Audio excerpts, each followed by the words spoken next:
Welcome to the Megacast, our live daily TV, radio, and streaming show talking about all things Michigan. I'm Tyler Kieft. Today we'll be talking to a number of people about topics of interest and importance to Michiganders just like you.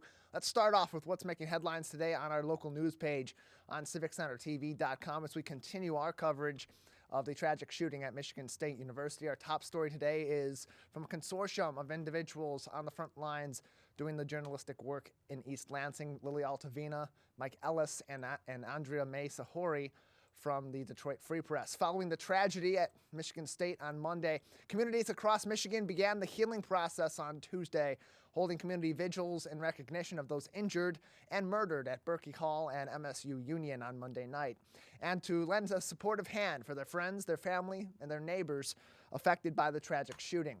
This hit especially hard in our local area in towns such as Clawson and in the Grosse Pointes and Harper Woods, each of which had individuals killed on Monday in which they were born, raised, or went to school. Two of those individuals went to school in Grosse Pointe, one from Grosse Pointe proper, and the other having gone to school in Grosse Pointe and being from Harper Woods, where the community immediately turned to a mode of grieving and support, that being Grosse Pointe, with both young adults recent graduates of local high schools in the Grosse Pointes. In Clawson, the earth stood still as well, where one of the slain was known for her electric smile and her prolific athletic gifts on the basketball and volleyball courts. We'll have plenty more to say about those injured and killed at Michigan State, the Spartan 8, as I'll call them, telling you all that we know about them at this time, about those that have been identified as being killed on Monday, and at this time it stands one individual that's been identified as injured and currently one of the 5 hospitalized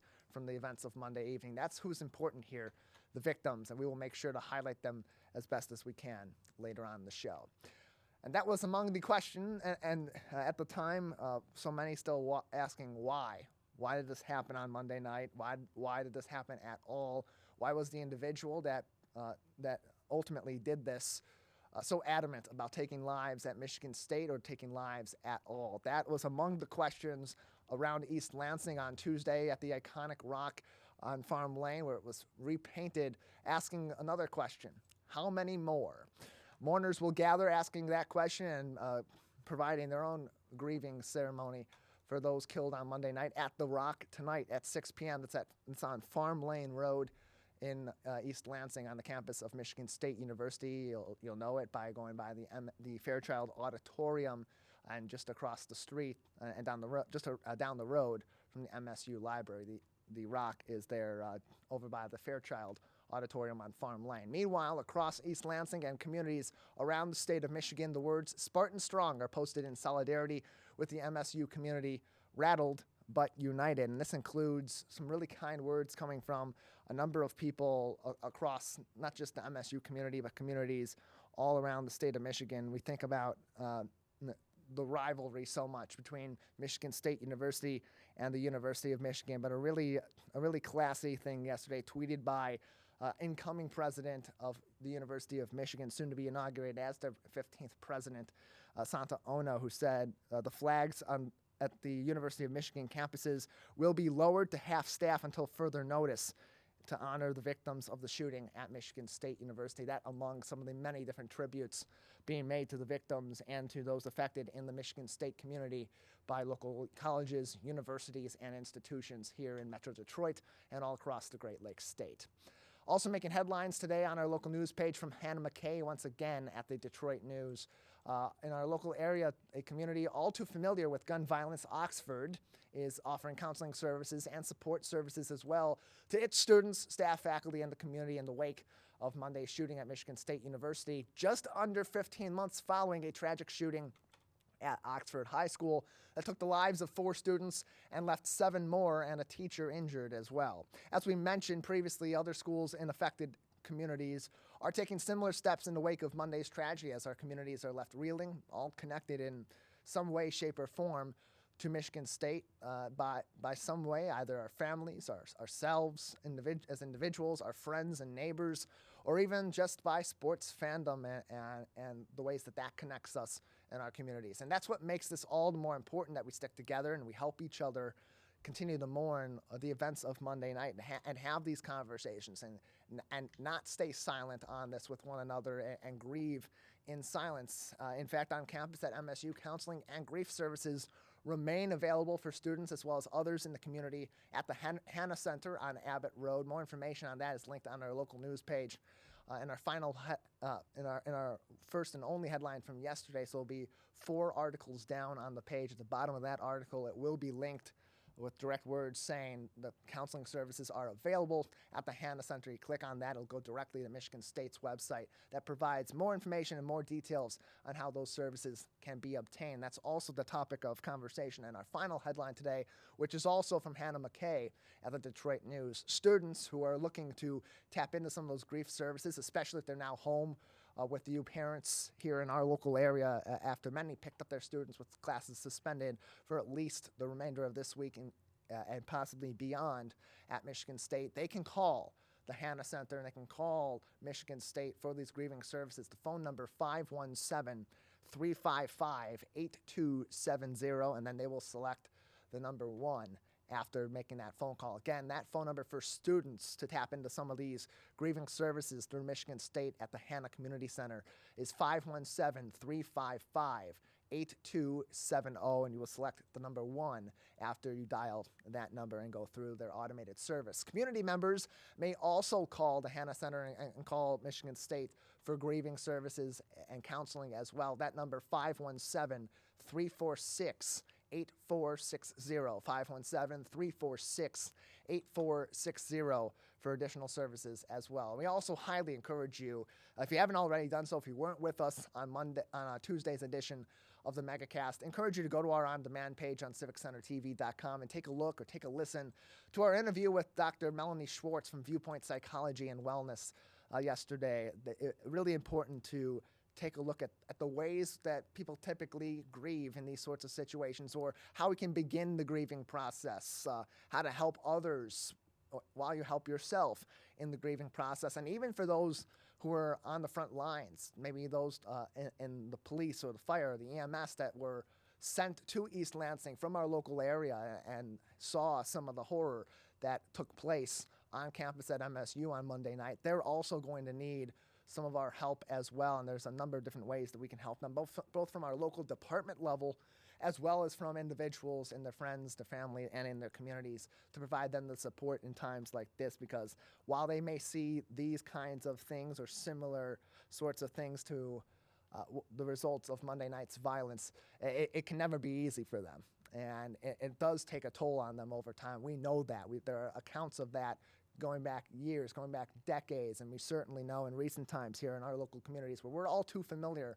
unfortunately, with this kind of violence, the toll that it takes also on our first responders, who are often the first people on site there. That's why we call them the first responders, and are directly seeing the victims, are directly seeing those scared and afraid of being killed as they're running from these events, and are having to go in and make those communications with people that no longer trust even them to come into some of these rooms that are in lockdown because of an active shooter on campus. That takes a toll on our law enforcement, takes a toll on our EMS and our fire departments as well, and Dr. Schwartz, an expert in that field as well, as she provides support services to the West Bloomfield Police Department too. So she is very knowledgeable on that. Highly encourage you to look at that interview on our website, civiccentertv.com, on our on-demand page. All of those headlines making news today, as well as from yesterday, again, with a link at the bottom of our final article from yesterday, 4 articles down, will have information on those counseling services at the Hannah Community Center through MSU. And again, for students that may be home, 517-355-8270 is the phone number, and you select the number 1. We'll take a break on the Megacast. Coming up on the other side, in the wake of Monday's horrific act of violence on the campus of Michigan State University, what was the reaction at the state capitol on Tuesday, the day immediately following the tragic shooting? What action is being worked on, being discussed to be taken now? People want answers. They want action to be taken by our leaders as soon as possible to prevent something like this from ever happening again here in Michigan, and ideally anywhere else as well. Representative Noah Arbit from the 20th District here in Michigan joins us next to discuss that and more. Stay tuned. This is the Megacast. Wondering what to say to someone who's been sexually assaulted or abused? I believe you. I'm so sorry this happened. It's not your fault. Confidential and anonymous help is available at the Michigan Sexual Assault Hotline. Connect with us 24/7. Call 855-VOICES-4 or text 1-866-238-1454 for help. Learn more at michigan.gov/voices4. Now that the vaccine is available for children 5 and up, why do you recommend it? Kids are part of the community and they can spread COVID. We're seeing both healthy children getting sick from the virus as well as children with underlying health conditions. They can easily bring the virus home to other people that are vulnerable and make them sick as well. This vaccine can change that and keep children safe. It's essential that your children get vaccinated to protect them, to protect your families, and to protect those in the community around you. In the face of COVID-19, staying healthy is important. And now the same is true in the face of flu. Influenza has the power to infect millions. But it's easy to protect yourself, your family, and your community. The flu vaccine is safe and effective. And with COVID-19 still around, it's essential. Together we can face flu season head on. Visit michigan.gov/flu. It's that time of year, Greater West Bloomfield. Our towns gather together this March for the 5th annual State of the Communities. Important figures from Sylvan Lake, West Bloomfield, Orchard Lake, and Kego Harbor discuss the past year's projects and developments. Hear presentations from speakers, discussions on plans of action, and more. The 5th annual State of the Communities, March 13th at 7 p.m. at the new West Bloomfield Middle School.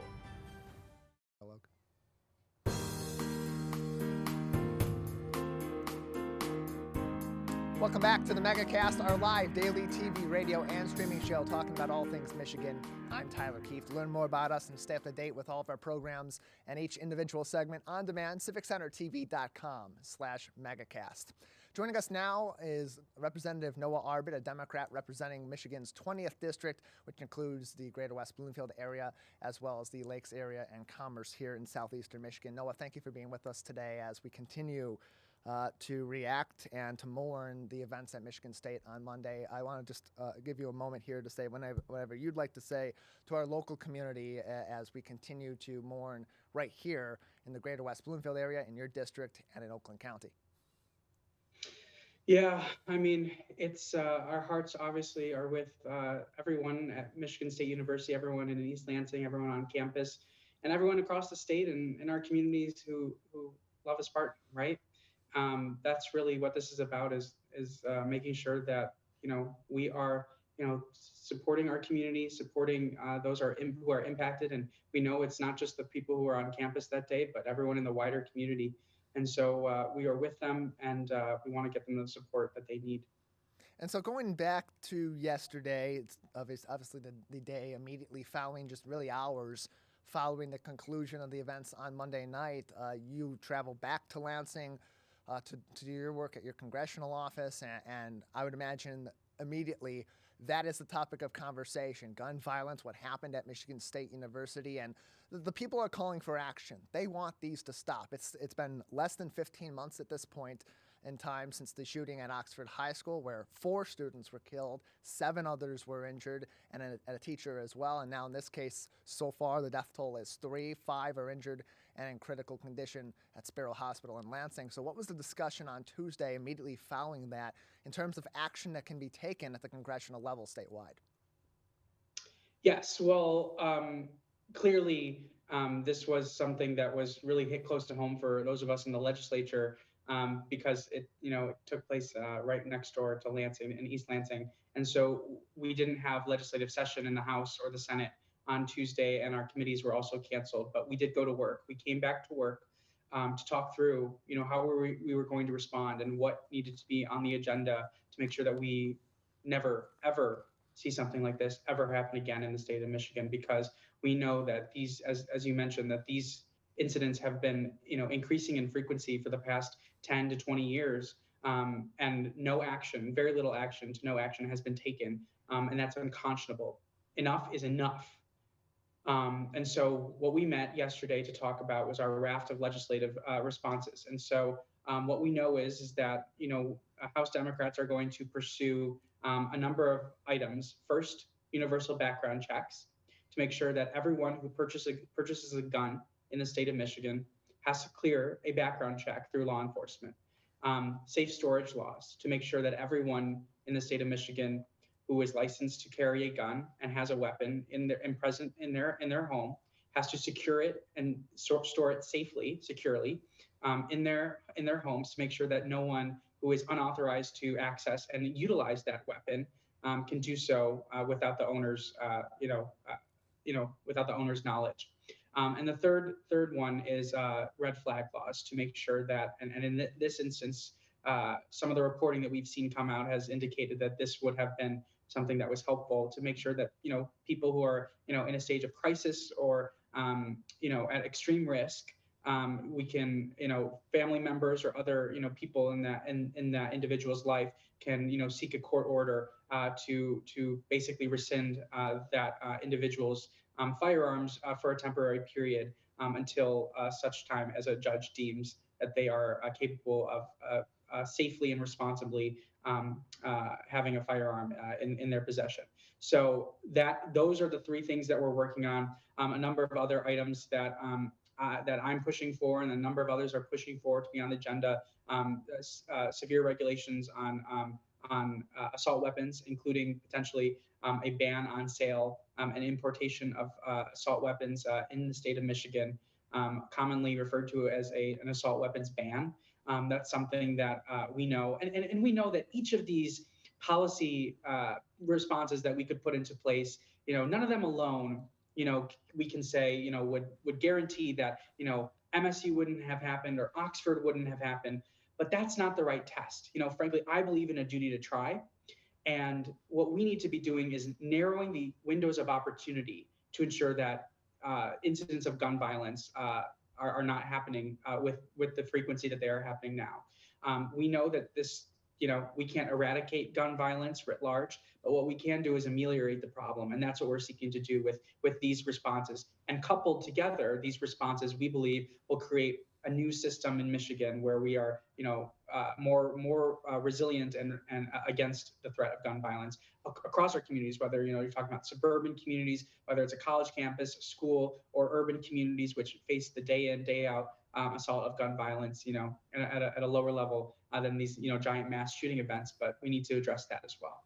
Your Republican so that's what we're looking. Please, your Republican counterparts tend to, in these sort of situations, will argue this isn't a gun issue, this is a mental health issue, and I would think most reasonable people would take a step back from both the words of the Republicans in that sense and your party on the Democratic side and say, well, it's both. So with you being currently standing, you're the majority vice chair of the Health and Policy Subcommittee on Behavioral Health.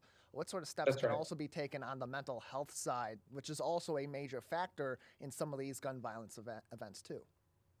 Yeah, and I think that the way we talk about it, I don't quite see this as a partisan issue. I mean, I don't think it should be a partisan issue because we all have an interest in building safe and resilient communities across the state of Michigan. And whether that's, gun violence or hate crimes or whatever it is, we need to all be working together to solve it. And so when it comes to this issue of gun violence, obviously, taking care of mental health is a big issue. And you mentioned, yes, I'm vice chair of the Behavioral Health Committee in the House, which I'm very proud to be because that's such an important issue for us to be working on. And, we need massive investments, but the other thing is that, this isn't, like you said, this isn't any one thing, frankly, what we know about violence and why violence occurs is that violence is often the result of alienation. I worked at the Oakland County Prosecutor's Office, and what I learned while there is that, people don't generally just wake up and commit crimes. Poverty, unemployment, mental health, trauma, abuse, all of these things that are conditioned that, that pave the way, conditions that pave the way to violence occurring, we have to interrupt.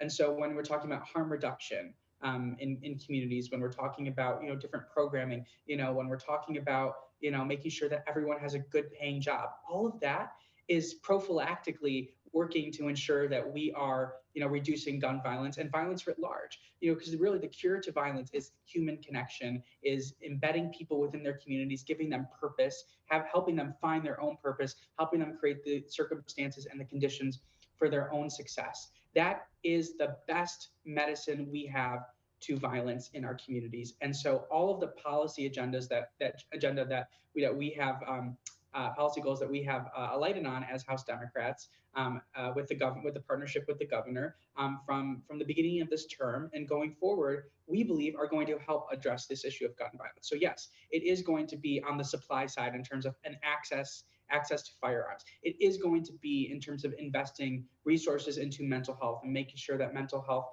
for kids, seniors, and everyone in between can access mental health resources in our communities.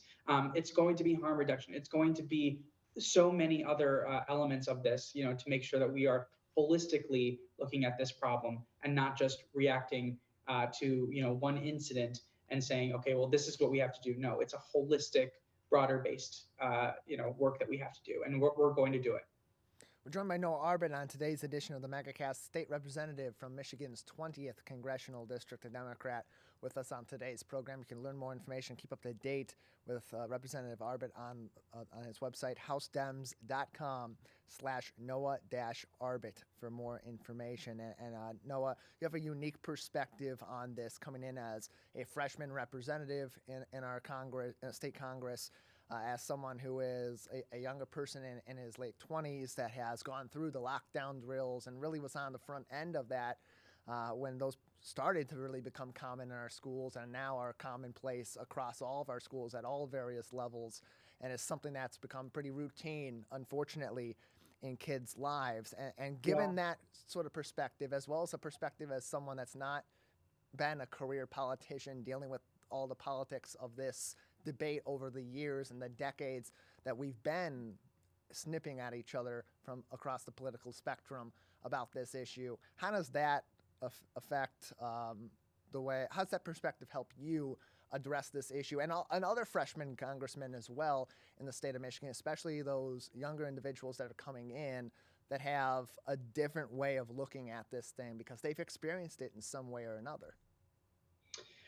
Yeah, well, I think it makes me impatient and intolerant of those who seek to be timid.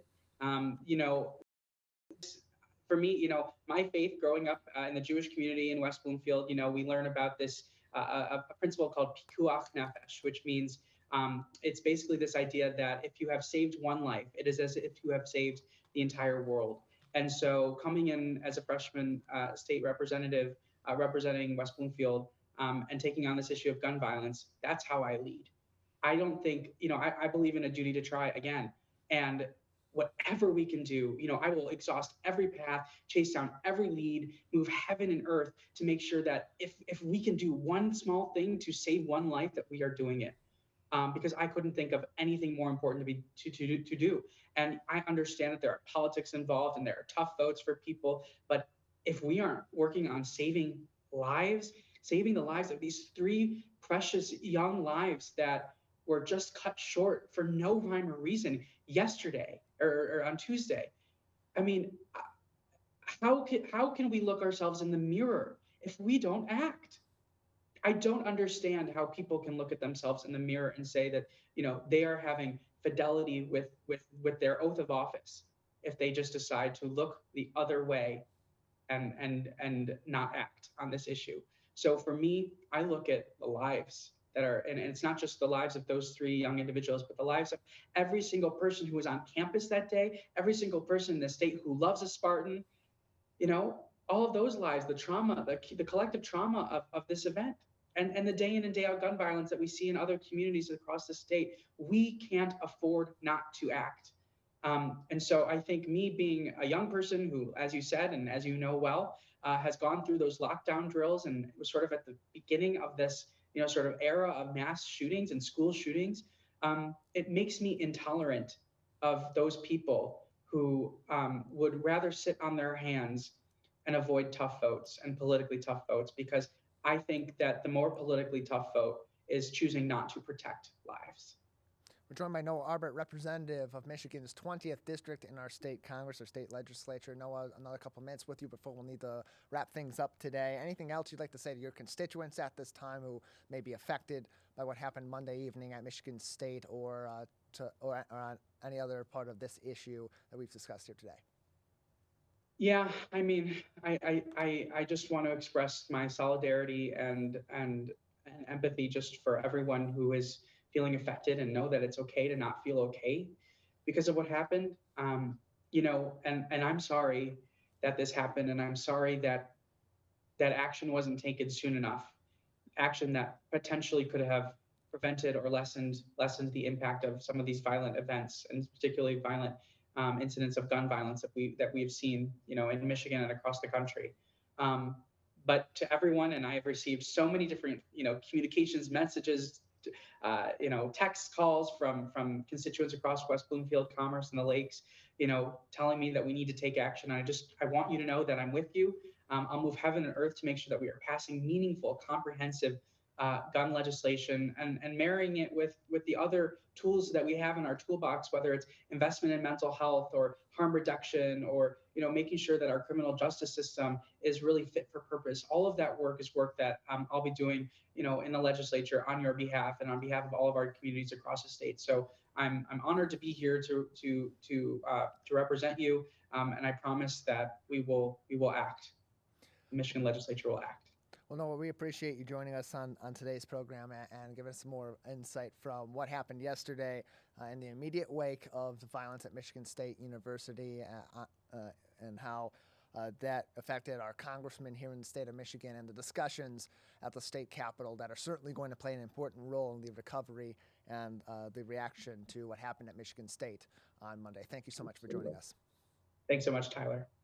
Appreciate having you on. We'll take a break here on the Megacast, and on the other side, we'll take a step back for a moment and recover a little bit and take a breather from discussing the tragedy at Michigan State University and do what's also part of a healthy healing process. Take a moment to bring some normalcy into your life, bring some fun and some enjoyment, and get outside and spend time with loved ones and in our communities as well. It's a great event coming up this weekend in Royal Oak. That's an annual event called Winter Blast. We'll talk to the organizer of that event, Jon Witz, about that coming up next. Stay tuned. You're watching and listening to the Megacast. Many people are feeling overwhelmed and struggling with mental wellness these days. So be kind to your mind. Give yourself permission to breathe. Share your feelings. You are not alone. Have hope. Talk to a Stay Well counselor for free confidential help 24/7 through the COVID-19 hotline. Ronnie started doing prescription pills at the age of 15, and by 19, he died. If your child is struggling with drug use, try not to be too proud to reach out for help. Don't be worried about what the neighbor will think or your family. Just get your child the help they need. Sometimes it's the hard road to take, but the hard road is nothing compared to living with the fact that your child is no longer with you. There's hope and help at drugfree.org.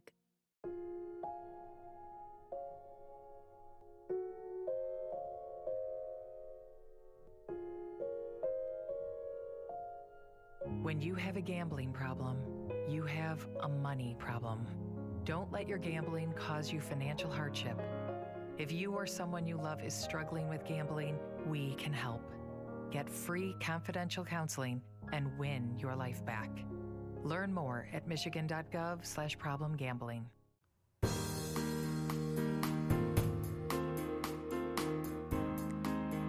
Welcome back to the Megacast, our live daily TV, radio, and streaming show talking about all things Michigan. I'm Tyler Kieft. You can learn more about our program by visiting our website, civiccentertv.com/Megacast, where you'll find links to all of our partnering stations from all throughout Oakland County and around the state of Michigan, and find all of our full shows and each individual interview on demand as well. civiccentertv.com/Megacast, the place to go for that. Well, in the wake of everything that we have experienced this week across the state of Michigan and all the pain and the suffering that we are thinking about and we are dealing with right now, it's important too in the recovery process to take a moment, take a step back, engage with your community, have a little fun, get outside, and take your mind off of grief for a few minutes at a time, a few hours at a time, as much as possible. A great way to do that, engage with your community, is to go out to places like Royal Oak for their annual Winter Blast. A ton of fun happening all weekend in Royal Oak. And joining us now is the organizer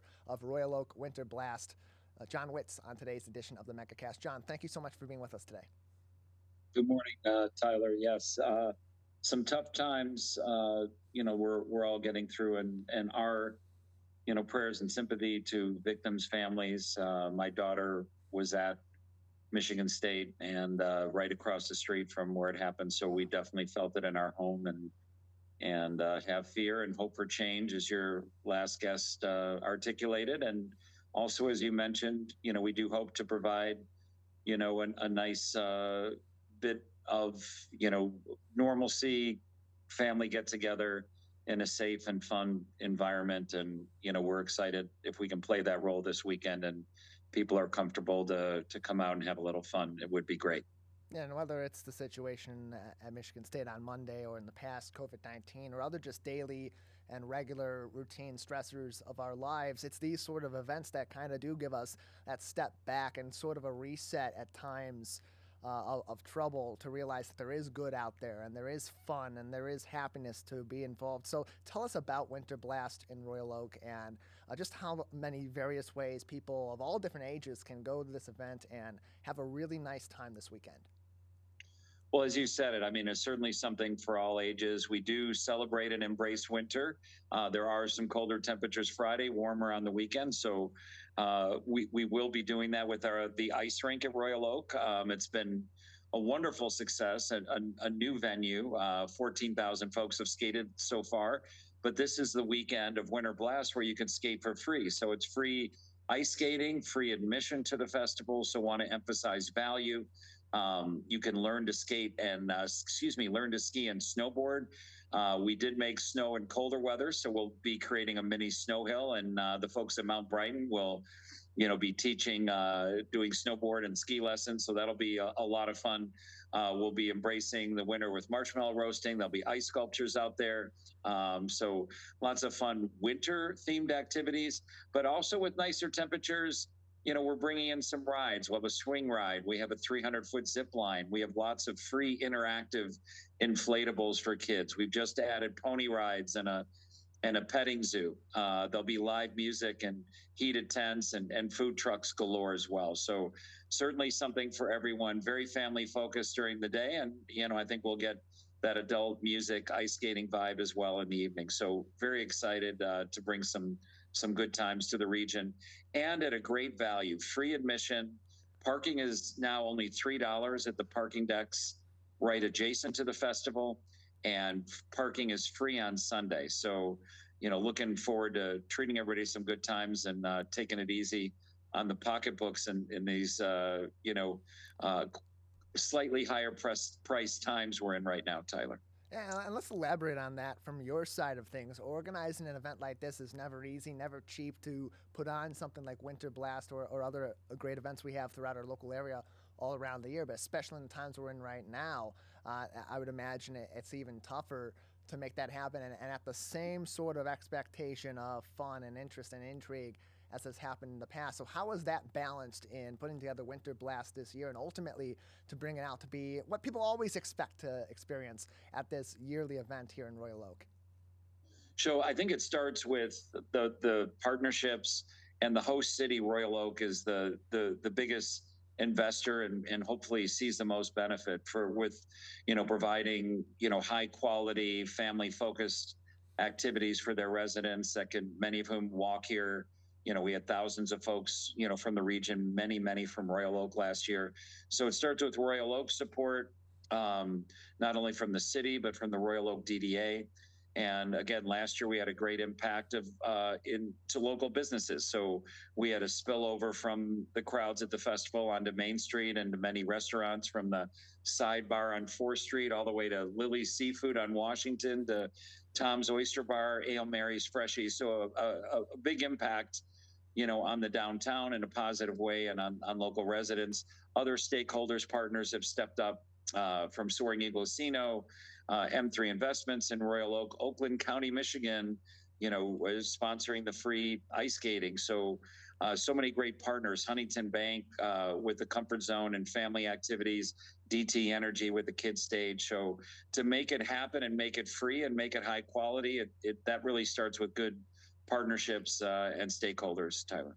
We're joined by Jon Witz on today's edition of the Megacast, organizer of Winter Blast in Royal Oak, joining us on the program. You can join in on all the fun Friday, February 17th through Sunday, February 19th. More information on hours and all the activities at Winter Blast of Royal Oak at winterblast.com. Winterblast.com. Again, free to attend, and parking in Royal Oak just $3 to attend this event. And as you talk about all the great local businesses too that people can engage with outside of Winter Blast or before, during, after their fun and activities at this year's event, it's important too because right now, look, we got COVID mostly in the rearview mirror. It's not necessarily having as severe of an effect in its many, many different ways as it has in the past, but still it's so important to provide these businesses that have had such a rough go of it over the last several years, especially those local mom and pop shops and restaurants and so on, that sort of patronage. How does an event like this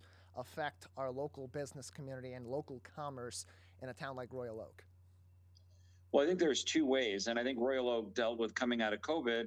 There's also been some talk and concerns about parking in Royal Oak. So I think, we really facilitate some positive messaging, and again, there's nothing like experience, feet on the ground, walking past those stores. So creating the foot traffic, the opportunity to be on the Megacast and just promote the city as viable, affordable, and logistically easy. I think there's 5,000 parking spaces in Royal Oak. I think people don't know that you could park for free for the first 2 hours in parking decks. So it's a chance to get out that message. Again, it's a chance for people to walk the streets, and that impact, I think, is really positive as the business community, I think, has a few battles. So, I think at the end of the day, the publicity and marketing value an event like this will be in the hundreds of thousands of dollars to downtown Royal Oak, and the people, again, there's nothing like sampling, walking, tasting, seeing that'll help people make return visits. And also realizing the parking, especially in the parking decks, is really, I think a little bit easier than some of the troubles that have been, out there. And I know the city's working on the parking issue, but again, an event like this where we might have 50 to 70,000 people, it's going to certainly remind people of what a great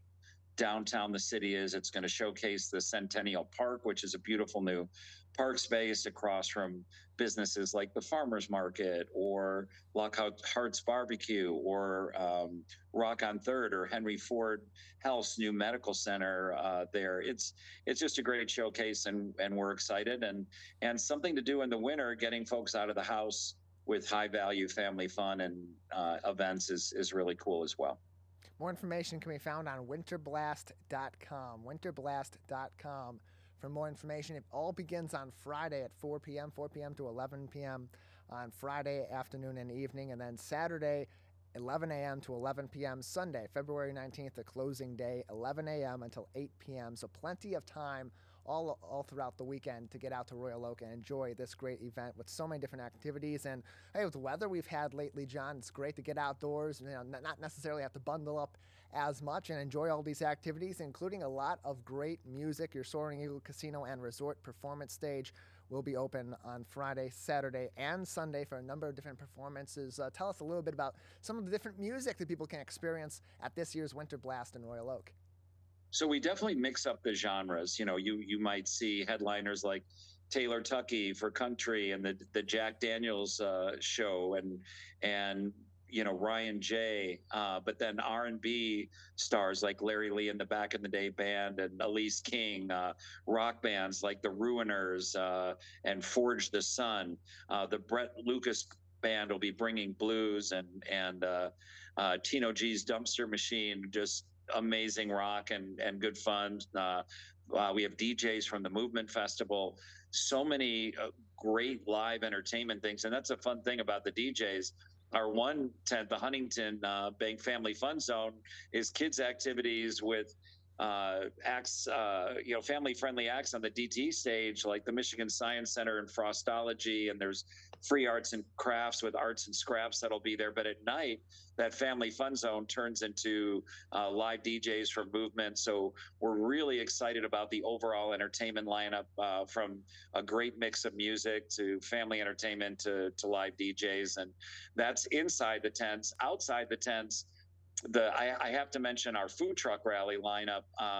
We've added 2 food trucks with the nicer weather. So everything from Imperial for great tacos and Mexican, Fork in Nigeria, Egg Roll Diva, Detroit Hot Sandwich, Mr. Deep Fried, Nikki's Gyros, the Little Donut Factory, Real Taco Express. So I think Island Noodles, the lineup of food trucks equals the music lineup equals a lot of good fun, tastes, and sounds throughout the weekend.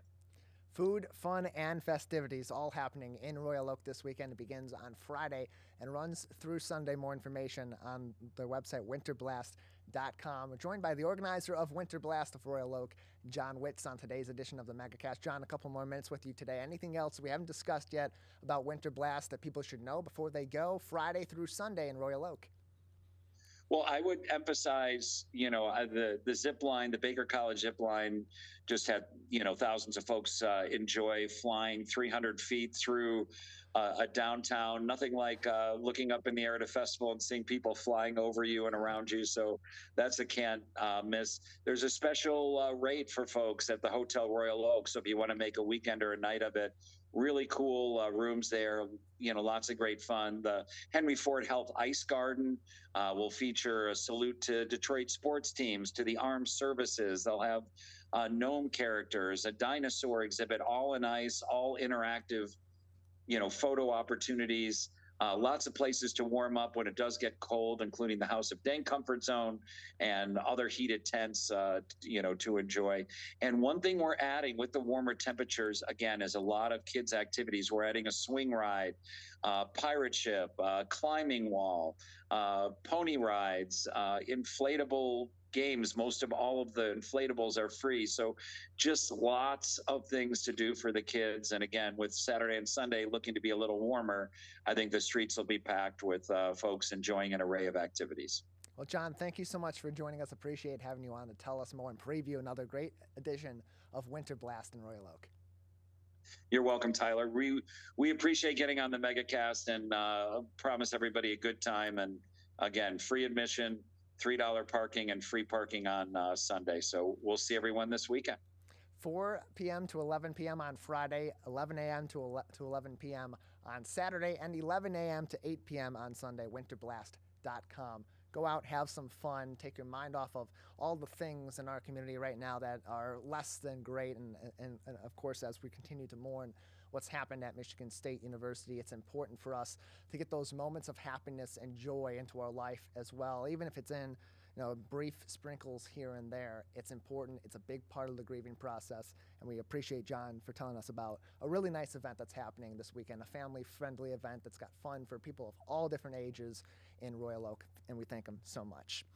We'll take a break on the Megacast. On the other side, we will go back to the situation in East Lansing at Michigan State University. But, as much as we always seem to take a look into the lives and into the minds of the people that perpetrate these acts of heinous violence, we often don't look enough at those that are affected, those victims specifically, and tell their stories and highlight them as the people that are important in these sorts of situations and in the wake of these acts of violence. We'll do that next on the Megacast. Stay tuned. When the temperatures are chilly, being together warms the soul.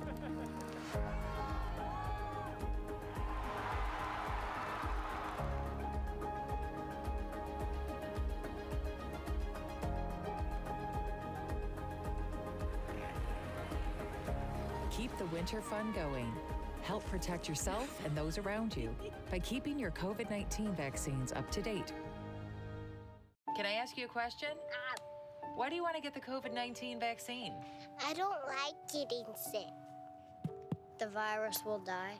It will be easy to not catch it. keep my family safe, and keep playing soccer. Because I love being vaccinated. What's your hope for everyone? I hope everybody gets the vaccine. To keep safe and strong. Be happy, having fun everywhere. Everyone stay safe and hope you get the vaccine.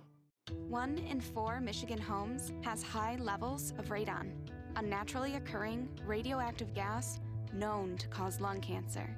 It doesn't matter where you live or what type of home you have. You won't even know it's there unless you test. So don't wait. Testing is cheap and easy. And if there's a problem, it's simple to fix. Visit michigan.gov/radon to learn more. We took action. Will you? Let's savor these moments. Made possible by the COVID-19 vaccine.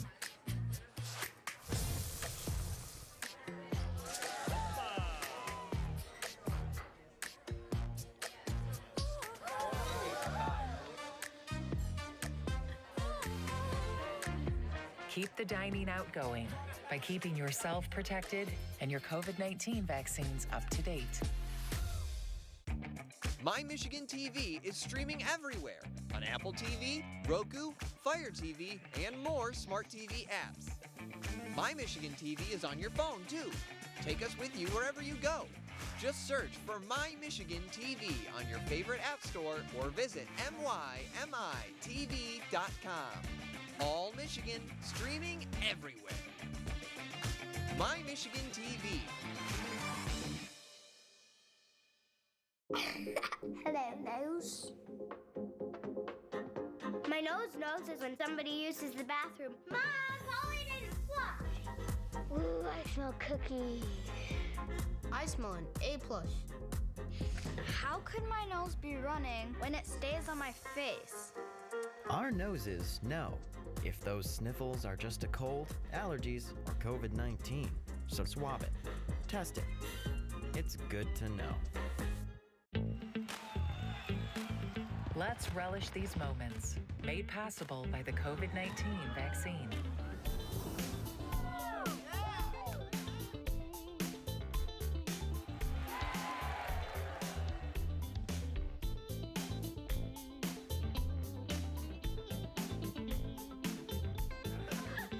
Keep the festivals going by keeping yourself protected and your COVID-19 vaccines up to date. WB Parks and the West Bloomfield Diversity Task Force once again invite you to the 2023 Black Expo.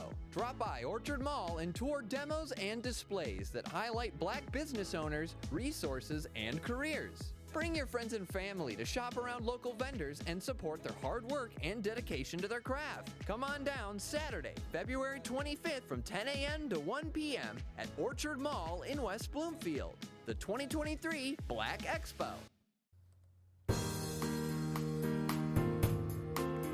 Welcome back to the Megacast, our live daily TV, radio, and streaming show talking about all things Michigan. I'm Tyler Kieft. Stay tuned and learn more information on our website, as always, civiccentertv.com/megacast, as we continue our coverage of the tragedy at Michigan State University. And in the wake of the tragedy from Monday's shooting, we want to take a bit of time to recognize our fallen Spartans and those injured on campus as well on Monday evening. So often in these scenarios, we hear so much about the shooters. We hear so much of their stories. Their names inundate our screens or newspapers or social media, but they're not important. Ultimately, when it comes down to it, in the end, after we learned some of their motivation, we learn what they did and figure out maybe how we can prevent those sorts of actions in some ways and others in the future, those individuals aren't important. Our communities have lost people. MSU lost people. Families have been shattered. Lives with so much promise and full of so much positivity destroyed in a single act of heinous violence and the ultimate form of cruelty. So that's why it's important to highlight the people now, the victims, the Spartan 8, so to speak. We can forget the monsters, the killers, the troubled, and the immoral. Their stories don't matter beyond trying to understand as much as we possibly can why. Why did they do what they did? So let's go over what we know about the 3 students who tragically perished on Monday night, as well as the 5 who are still remaining in critical condition at this time in a local Lansing hospital. First off, among the fallen, Ariel Anderson of Harper Woods, who also attended school in Grosse Pointe. These are all collected from articles from the Detroit Free Press as well as the Detroit News, what we know about them. We highly encourage you to read more about these great young people and the amazing lives that they led. Ariel was aspiring to become a doctor, and a great place to study that at MSU, known as being respectful, bright, inspiring, humble, among the many different adjectives, caring, compassionate, driven, family-oriented, as her maternal grandmother, April Davis, had said, and even had said, quote, "My daughter had gotten a call from a couple people that were watching the news, and then one of her classmates' parents ended up calling my daughter and said all of her friends were found but Ariel, and she was the only one that wasn't. So from that point on, it was a waiting game." Of course, Ariel was later named one of the victims killed on Monday night at Michigan State University, a graduate of Grosse Pointe North High School, just a little bit under 2 years ago in 2021. She was someone that enjoyed spending time with her friends, studying, cooking, and enjoyed movie nights as well. Among the many tributes for Ariel that have come through so far, quote, "As an angel here on earth, Ariel was sweet and loving with an infectious smile that was very contagious. We are absolutely devastated by this heinous act of violence upon her and many other innocent victims." Another victim, Brian Fraser, also from the Grosse Pointe area, known as a leader. He shined bright with love, leadership, and kindness in the classroom, athletics, and within the St. Paul community, said St. Paul on the Lakes Catholic Church in a Facebook post yesterday. He graduated from Grosse Pointe South in 2021, an athlete in lacrosse, swimming, diving, and in baseball, known as one of the sweetest and most genuine people out there. His sister, Michaela, had said that the family was not ready to speak, but didn't want her brother's name to be forgotten. And then actually, in its great piece in this article from the Detroit Free Press, is Andrea May Sahuri about Brian Fraser. She asked the reporter whether they had a sibling. The reporter said yes, an older brother, and her lasting message, "Tell him you love him." Lastly, among those killed on Monday night, Alexandria Werner of Clausen, an all-state athlete known as, quote, "the best of us," and closed quote, in the statement about her on Tuesday. A high-character person with great kindness, a giver, so well-mannered and always smiling, said Billy Schellenbarger, the superintendent of Clausen Public Schools. She was an all-state softball player, a league MVP in basketball and volleyball in her senior year of high school, known as a culture builder that kept everyone in check when they, quote, "were doing something stupid." Alexandria Werner, otherwise known by her friends and family as Al, among the victims. And then 5 currently in the hospital. We know one of those individuals at this time, and that is Guadalupe Wapila Perez. And her sister made a statement on Tuesday to the Detroit News about this hospitality business junior at Michigan State University who they imagine will have months of care and subsequent rehabilitation ahead. She wrote that they are from a family of farm workers who traveled from Southwest Florida to be by her sister's side. Known as a leader in the community and beyond, she always loved to travel, learn, and challenge herself, and would stand up for their community and speak out for those marginalized voices like those of her family. Guadalupe Huapila Perez is listed as a student at the Broad College of Business, and last fall, the college featured her in many of its publications about student internships after she spent last summer interning at Hyatt Regency near Seattle, Washington, according to the college's literature. Police and family members confirmed that those who died, as well as her, as being one of the 5 that are still in critical condition at this time following Monday's shooting at Michigan State University. And the family has set up a GoFundMe fundraiser for Guadalupe that can be found in an article from the Detroit Free Press to help support the funds for the family of Guadalupe Wapila Perez, who was one of the 5, the only one identified so far at this time, hospitalized after the shooting at Michigan State University on Monday.